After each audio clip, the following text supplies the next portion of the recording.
Today I'm finishing up installing updated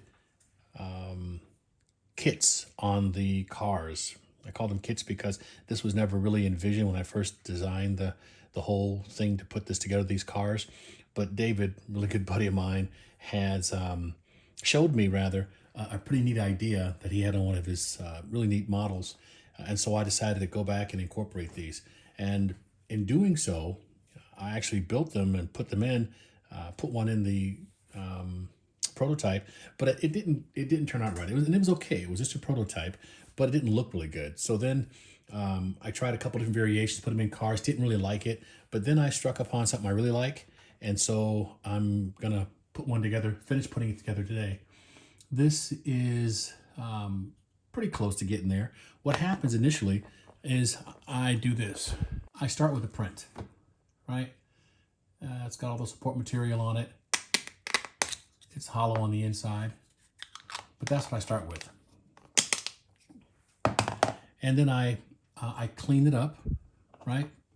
And when I clean it up, it looks like this, right? And it's got some sanding yet to go and all that, but that's how it looks when I get all the support material off and clear the holes up. What happens is that I take a rectifier circuit, and the rectifier circuit takes AC and turns it to DC. I use that DC to power the fan. Before, in the model, the fan was controlled. It was powered by the battery, the starter battery, and it was just controlled by hitting a switch on the dash. But like I said, Dave basically told me to get creative with it.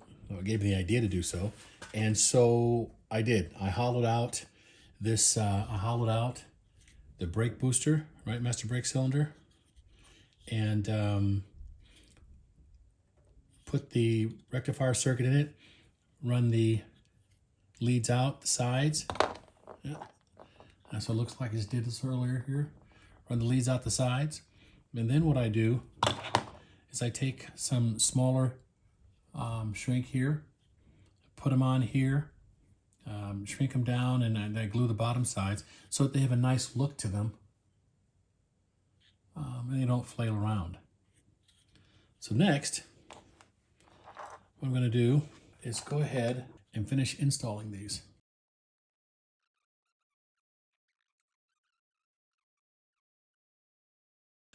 I had enough parts left over to offer a few of these quote-unquote kits for the Conley and for the Australian V8, and some of the guys actually took me up on it.